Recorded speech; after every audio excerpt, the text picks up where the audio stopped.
They started calling me the office gold digger, in the same way people always do when they think they're being clever, quietly, behind polite smiles, confident I'd never hear about it directly. At first, I told myself it didn't matter, that it was just gossip, but I didn't realize how much damage a story can do once enough people agree on it, or how deeply it would shape the way everyone saw me long before I ever had a chance to speak for myself. When I joined the company, I didn't stand out in any dramatic way, and that was intentional. I dressed professionally, kept my head down, and focused on my work, because I'd learned early on that attention in corporate spaces rarely comes without a price. I wasn't the loudest in meetings, and I wasn't the type to attach myself to powerful people just to be seen, which is why it surprised me how quickly assumptions began to form anyway. The first time I realized something was off was during a lunch break, when a coworker I barely knew made a joke about how some people know exactly where to sit to get ahead, then laughed as if we shared an understanding I'd never agreed to. I brushed it off, assuming I was being overly sensitive, but moments like that kept happening. Subtle comments wrapped in humor, questions disguised as curiosity, all pointing toward the same conclusion I hadn't yet been accused of out loud. What I didn't know then was that the rumors had already found a narrative, and I had been assigned a role in it without my consent.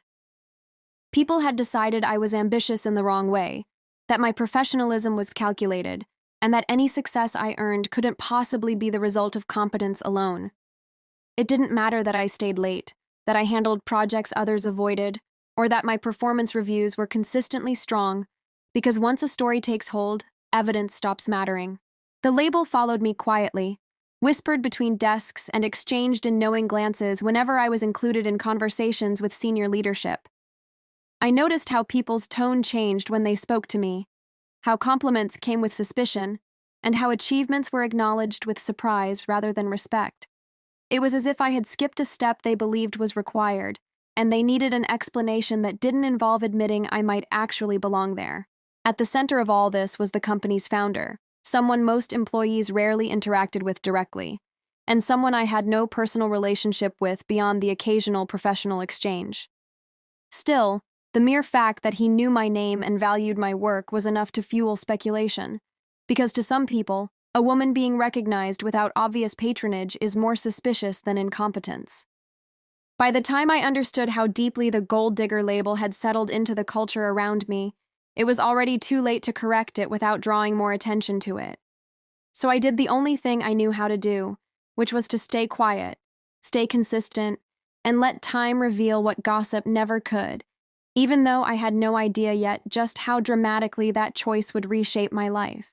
By the time I accepted that the label wasn't going away on its own, it had already evolved into something heavier than gossip, turning into a quiet framework through which everything I did was interpreted. If I stayed late, it wasn't dedication, it was strategy. If I was invited into a meeting, it wasn't merit, it was proximity. Every neutral action I took seemed to reinforce a version of me that existed only in other people's conversations. What made it harder was that no one ever confronted me directly, which meant I had nothing concrete to respond to, only patterns I could feel but not prove. Conversations would stop when I walked into rooms, jokes would trail off mid-sentence, and compliments were delivered with an edge of disbelief that made them feel more like questions than praise. I started to understand that the story people told about me wasn't just unkind, it was convenient, because it explained my presence without requiring them to reassess their own assumptions. The founder became an unspoken centerpiece of that story, even though our interactions remained minimal and strictly professional. A brief exchange after a presentation, a nod in the hallway, or a follow-up email acknowledging my work seemed harmless on their own, but in an environment already primed to believe the worst, those moments were stitched together into something suggestive. I was careful, almost painfully so, keeping conversations short, avoiding situations that could be misread, and maintaining a distance that felt unnecessary but protective. Still, the narrative continued to spread, reinforced by people who had never worked with me directly, but felt comfortable repeating what they had heard. I learned through secondhand comments that I was being described as calculated, opportunistic, and overly ambitious traits that somehow became flaws only when attached to me. What hurt wasn't just the unfairness of it, but the realization that competence alone wasn't enough to shield me from suspicion, in a place where power dynamics mattered more than performance. There were moments when I considered confronting it head-on, clearing the air, or asking someone to explain exactly what they thought I had done wrong. But each time I came back to the same conclusion, that defending myself would only give the rumor more shape, more attention, and more life. Instead, I chose to stay focused on my work, even as the atmosphere around me grew colder and more watchful. It was during this period that the pressure started to show, not in dramatic breakdowns, but in quiet exhaustion, in the way I measured my words more carefully and second-guessed interactions that used to feel natural. I felt constantly observed, as if my intentions were on trial without my knowledge, and any misstep would be used as proof that the story had been right all along. What no one seemed to notice was that while they were busy speculating about my motives, I was learning something far more important about the culture I was in, about who was trusted, who was doubted, and how easily a woman's ambition could be reframed as something dishonest. And although I didn't realize it yet, this period of isolation and restraint was quietly shaping how I would handle the shift that was coming next, one that would change not just how people talked about me, but how much their opinions would ultimately matter. The shift didn't happen loudly or all at once. It showed up in small moments that were easy to miss unless you were already used to being watched. Tasks that once went to others started landing on my desk, and questions that used to stop with my manager began coming to me directly, as if someone higher up had started paying closer attention. The founder's involvement increased slowly and deliberately, never personal, never inappropriate, but unmistakably intentional. He asked for my input in meetings where decisions were still being shaped, not just announced, and he followed up in a way that showed he had actually considered what I said. There was nothing secretive about it, and that made people uncomfortable. Credibility is hard to dismiss when it's built in plain sight, and suddenly the version of me people had been gossiping about didn't line up with what they were seeing. I noticed the change in my coworkers first. Their tone shifted, their jokes disappeared, and their casual confidence around me faded. People who had once been comfortable repeating rumors now seemed unsure of how to treat me, as if they were recalibrating in real time. I stayed exactly the same throughout all of it, not because I was trying to prove anything, but because consistency had become my safest ground. I didn't seek attention, and I didn't avoid it either. I just kept working the way I always had. At one point, the founder commented almost casually that it was rare to see someone remain steady under prolonged scrutiny without becoming defensive or withdrawn. I didn't respond with anything clever. I understood that this wasn't a moment for explanation, but acknowledgement. That was when I realized the story about me wasn't disappearing, but it was losing its certainty. People stopped making jokes when I walked into rooms. The looks stopped. Conversations no longer shifted around my presence. For the first time since the rumors started, I felt something change beneath the surface. The narrative people had relied on was cracking, not because I fought it, but because reality had finally made it harder to ignore. The conversation that changed everything didn't feel dramatic while it was happening. There were no raised voices or sudden confessions, just a quiet invitation to talk after work that felt professional enough to accept without hesitation. We met in a neutral place, not private but not crowded either, and the discussion stayed focused on work for most of the time.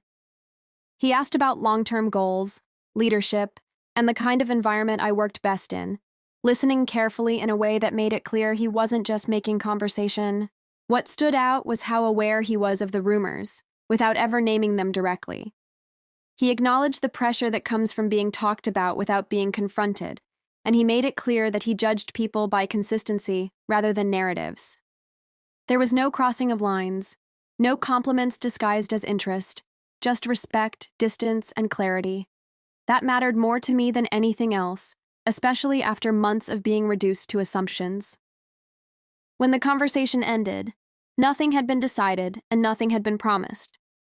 But something had shifted. For the first time, I felt seen for who I was, rather than who people said I was. The change showed up afterward in subtle ways. More trust, clearer communication, fewer intermediaries. The kind of professional alignment that doesn't announce itself, but becomes obvious over time. It also changed how I saw my own situation. I wasn't trying to outrun a rumor anymore. I was building something solid, and that stability made the noise around me feel smaller than it ever had before. By the time the relationship became visible, the office had already changed in ways people didn't want to acknowledge out loud. The same coworkers who once watched me closely now avoided speculating at all, as if silence could erase the months they had spent filling in gaps with their own assumptions. There was no announcement, no dramatic reveal, and no moment where I felt the need to explain myself. The truth surfaced naturally, through consistency and time, the same way everything else had. People noticed the alignment, the trust, and the absence of secrecy long before they connected the dots. When they did, the reaction wasn't outrage or apology, but discomfort. The label they had given me no longer fit, and that made it harder for them to laugh it off as harmless gossip. What they had treated like a joke now felt careless, even cruel, and no one seemed eager to claim responsibility for starting it. The founder never addressed the rumors directly, and I respected that more than I expected. He didn't try to rewrite the past or correct people publicly. He simply continued to treat me with the same clarity and respect he always had, which quietly said more than any statement could. As for my coworkers, the shift was unmistakable. Conversations changed. Assumptions stopped being voiced. The attention I received was no longer curious or suspicious, but careful, measured, and professional. Not because they suddenly understood me, but because they understood the cost of being wrong. What stayed with me wasn't satisfaction or vindication, but perspective. I had spent months being defined by a story that wasn't mine, and yet it never had the power to stop what was actually unfolding. The people who laughed the loudest were the ones who had understood me the least. In the end, the joke wasn't on them because of who I married, but because they believed a label could explain a person better than time ever could. And while they were busy deciding who I must be, I was quietly becoming someone they could no longer reduce to a rumor.